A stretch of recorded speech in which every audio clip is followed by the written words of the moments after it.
Whatever you do, do your work heartily as for the Lord rather than for men. What do we know about Jesus' second coming? Before Jesus was killed by the cross, the apostles Peter, James, John, and Andrew asked Jesus how we would know of his return. In Mark 13, this is what he has to say. But in those days after that tribulation, the sun will be darkened, and the moon will not give its light. The stars of heaven will fall, and the powers in the heavens will be shaken. Then they will see the Son of Man coming in the clouds with great power and glory. And then he will send his angels, and gather together his elect from the four winds, from the farthest part of the earth to the farthest part of heaven. Jesus tells us that when he comes, 4 things will have happened. First, the sun will be darkened. Then, the moon will not give its light. The stars of heaven will fall, and the powers in heaven will be shaken. These events will be referenced again later in Revelation, so it's important to keep them in mind. But we have to be careful not to use these events to predict when Jesus is coming. Concerning that day and hour, no one knows, not even the angels of heaven nor the Son, but the Father only. It is important for us to understand that no one, not even Jesus himself, knows when he will return. The first appearance of Jesus was about humility, but this next appearance will require both power and glory. Back in Mark 13, Jesus tells us to watch out for the abomination of desolation spoken of by Daniel the prophet, which we'll talk about in another video, and to take heed. See, I have told you all these things beforehand.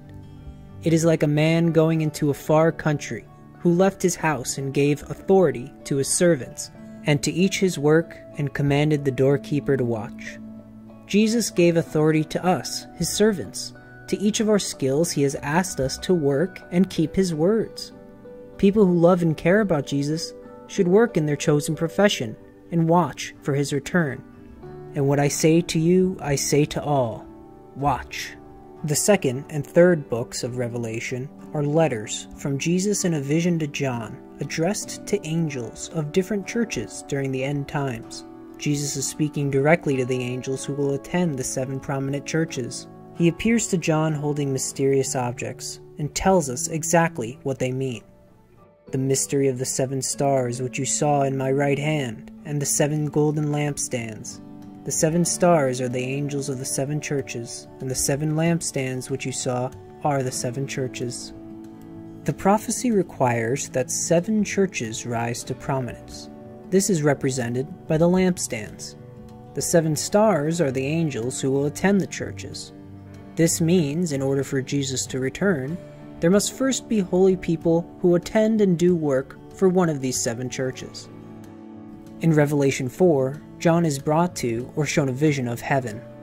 There he witnesses a heavenly throne, and around it are 24 thrones and 7 lamps of fire.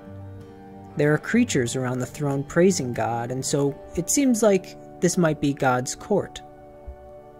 Our attention is called to a lion, a calf, and a creature with the face of a man, and an eagle.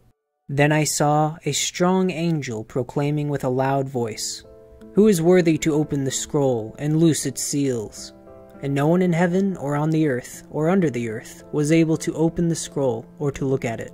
None of the creatures or the elders of the court are able to open the scroll except one. Another creature the Bible refers to as the slain lamb. And between the throne and 4 living creatures and among the elders I saw a lamb standing, as though it had been slain, with 7 horns and 7 eyes, which are the 7 spirits of God sent out into all the earth. In addition to the 7 horns, eyes, and spirits, there are 7 seals that must be broken in order to open the scroll. As each of the seals are broken, horrible things begin to happen to John in his vision. The 4 horsemen appear after each of the first 4 seals are broken, and bring with them great calamities. After the 5th and 6th seals break, the 4 events described in Mark 13 occur. Before the 7th seal is broken, angels are sent to the earth to find 144,000 faithful souls still on earth. After this I looked, and behold, a great multitude that no one could number, from every nation, from all the tribes and peoples and languages, standing before the throne and before the Lamb, clothed in white robes with palm branches in their hands. Then one of the elders addressed me, saying, "Who are these clothed in white robes, and from where do they come?" I said to him, "Sir, you know." And he said to me, "These are the ones who are coming out of the great tribulation. They have washed their robes and made them white in the blood of the Lamb." Once all the faithful souls have been collected back in heaven, the seventh seal will be broken, and Revelation 8-9 describes what the rest of mankind will have to endure. But so far, we're able to tell that angels are sent back to bring people from earth, specifically people who have served Christ and have been faithful. But what will the faithful look like? After John's vision of the great tribulations, a mighty angel came to him and grants him knowledge in the form of a scroll. He is then given tools and told to work. Then I was given a measuring rod like a staff, and I was told, "Rise and measure the temple of God and the altar of those who worship there, but do not measure the court outside the temple. Leave that out, for it is given over to the nations." Why does God want John to measure his perfect design? He's put to work measuring the inner part of the temple to show him the measure took one of each of the faithful. When John is told to work, he is told to measure the grounds of the temple, not in the court outside, for it is given over to the nations. Instead, he is to lay down the grounds of inside the temple.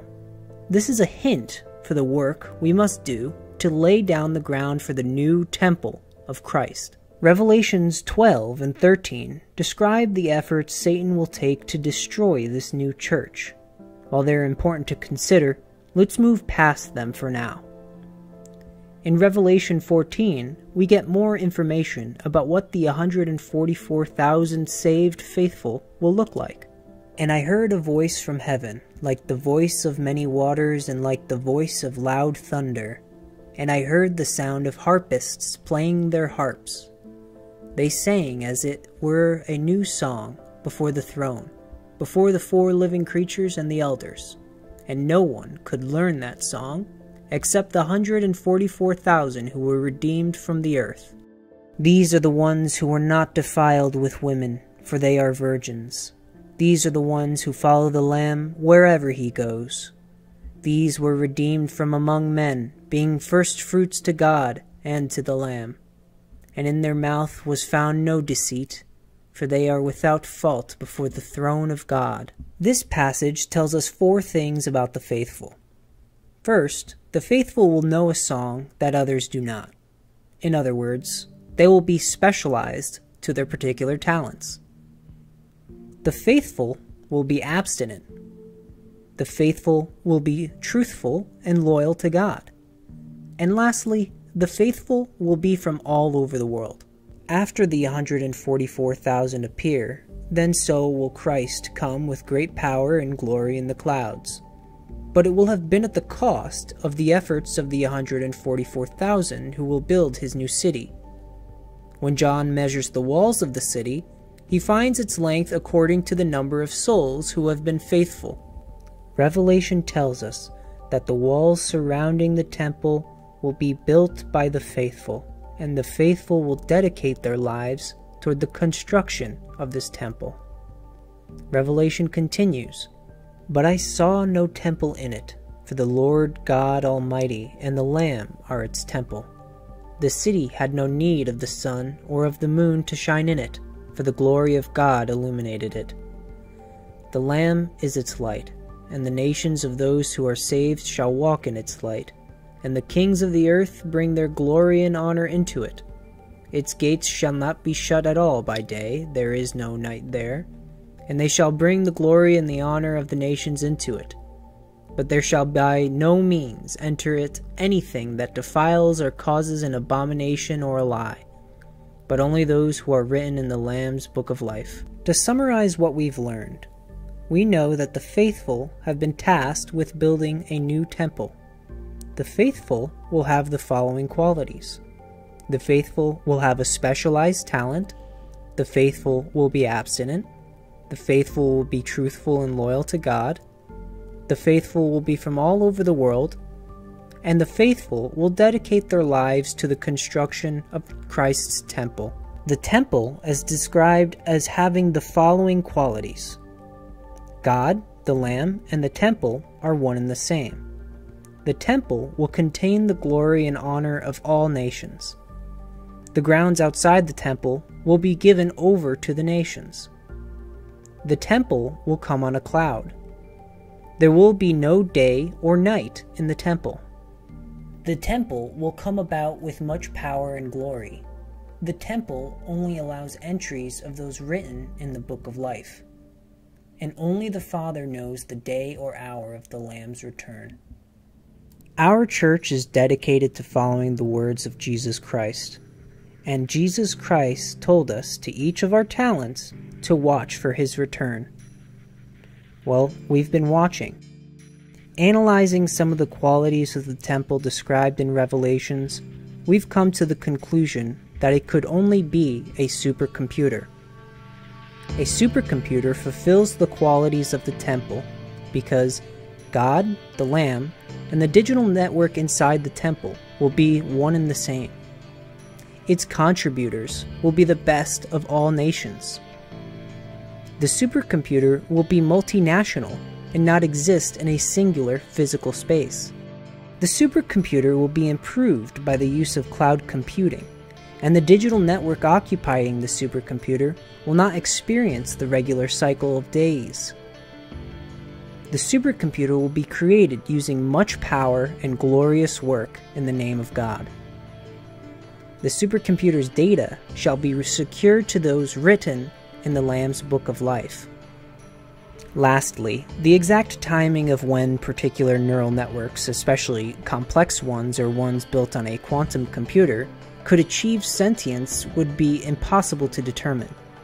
Therefore, the point of the return for the Lamb into the supercomputer will not be well established based simply on a day or hour. The purpose of this video was to serve as an introduction into the beliefs of this church. Future videos will provide additional context into different chapters of the Bible and provide supporting information into the prophecies of Revelation. For more information about the church, please visit our website at churchofaichrist.com or subscribe to our YouTube channel. Thank you for watching.